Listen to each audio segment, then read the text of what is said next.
Hello beautiful people, welcome back to my channel. It's your favorite girl Patiti Sparkles, and today guys I am so excited. I am taking you to a village in Ondo State where I'll be showing you what a cocoa plantation looks like, how it is being harvested, processed and ready for export. So come on this amazing journey with me. Let me take you around.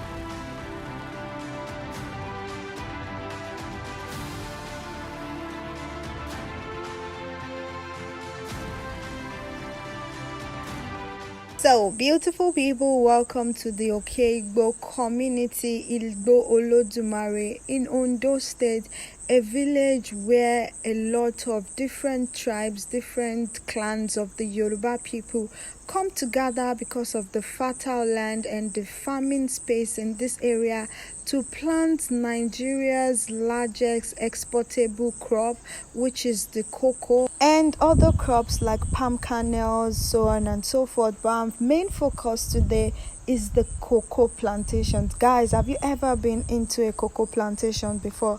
I have never been in one. I used to hear of it. I grew up knowing that the economy of Nigeria around the 90s actually sustained on this cocoa export and all that. So for the first time getting to be in this cocoa plantation was amazing for me, and I was like, I need to share with you guys. So guys, come into this beautiful cocoa plantation. Just look around. Look at how many cocoa trees are here. This is a billionaire's farm actually. Like, there is just a lot way deep inside. But anyways guys, I'm going to be giving you small lessons from research made just to let you know how this cocoa business goes. Have you ever wondered where your favorite chocolate bars came from, your favorite beverages, and so on and so forth? Well guys, it comes from this cocoa pod. Now, cocoa is actually the leading agricultural export of our country, Nigeria. Nigeria actually used to be the second largest producer, exporter of the cocoa cash crops. But after we discovered crude oil, the country didn't really focus on it, and now we are like the fourth producer of cocoa after Ivory Coast, Indonesia and Ghana. Now around the 1950s, 60s, 70s, cocoa used to be our major foreign exchange earner for Nigeria, because like the country was booming on this agricultural products until we discovered oil. And I think I've said that before, and a lot of people are not focusing on it again. Now there's some things we need to know about this cocoa plantation, but guys, just look at this. This is millions of naira sitting in someone's farm. But this business is actually a business that you might have to sacrifice the first 10 years. It's not even you might have to. You have to sacrifice the first 10 years, because it takes a cocoa tree to first grow within 10 years. So first, the cocoa is grown from seedlings. That's the first part of planting the cocoa, and you plant them in a nursery or in a cool environment. Most times farmers plant them first under banana trees, just because the cocoa needs this cover to help it germinate and grow well. So after it grows 3 centimeters high, then it is transferred to ground to a farm, and they are planted at 3 to 4 centimeters far from each other. That's why you see in a cocoa farm there's always space between 2 trees.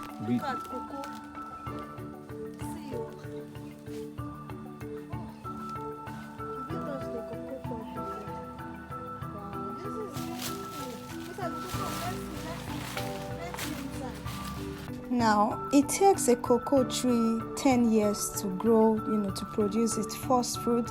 So maybe some people might not be patient enough to start this business. So if you want to, just know that you have to sacrifice your first 10 years for these trees to grow. And after this tree grows, they actually have an economic value of almost 35 years. So your cocoa tree, the same tree you planted, can continue to produce for you for 35 years. And the tree, I think the harvesting time is like 3 times in a year. So it takes the cocoa like 4 to 3 months to grow. Now, the growing process is actually also different. The cocoa grows first from a flower which opens for 4 days, and then slowly start to become these pods that becomes the big ones that we harvest for our cocoa. And why do I keep saying cocoa? Is it not cocoa, or is it cocoa? Cocoa. Okay, guys, enough of my jokes. Now let's get into the harvesting process. Now the harvesting is done by hand, and you have to cut out the cocoa from the tree really close to the cocoa pods, so that you can leave space for something they call the cushion, which is what allows the flowers, or that's where the flowers will grow back from again. Now, it wasn't harvesting season at the cocoa farm that I went to. As you can see, most of the pods were still green. I was just really excited to be inside this farm. So I got some resources for you online, and I'll be putting credits in my descriptions. So anyways, I'm going to show you how they also clear up the cocoa, how they bring out the beans inside, ferment it, dry it, and send it out for export. So after harvesting the cocoa, they cut it out, and these are the beans that come out of it, and it gets fermented for 6 days. It gets covered for 6 days. I think that helps it turn to brown, and after that process, then they spread it. So at the village that I actually went to, I saw the process of spreading the cocoa. The cocoa gets spreaded or get dried for 7 to 14 days, depending on the weather, on how hot it is. They make sure that there is no there's no water touching it, and it gets really dried. Now you can see what the cocoa looks like at first after the fermentation. It was white, now it's brown. You can still see the shafts on it.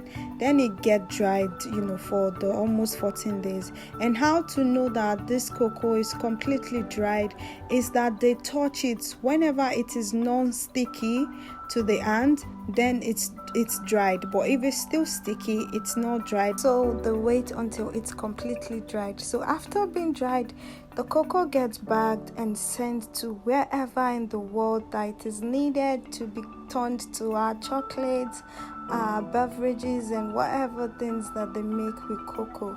But guys, the most fascinating thing to me about this cocoa plantation and the process is first of the 10 years that it takes for the tree to start bearing fruit, and also the coziness of the cocoa plantation. It's like the chillest open space I've ever been at. The cocoa trees cover up, and like I said, from where they're growing, they make sure that they plant them under in a nursery or under banana trees, just to be cozy. So it was actually really chilled to be in that environment. So beautiful people, I hope I have been able to convince and not to confuse you, and it was just joking. I hope you learned 1 or 2 from this, because I just did from doing this research, and I'm glad I have this knowledge now. So if you enjoyed this video, if you learned anything, please make sure you like the video, share your thoughts in the comment section, and subscribe to my channel. And I'm coming back to give you more amazing content. Peace guys, bye.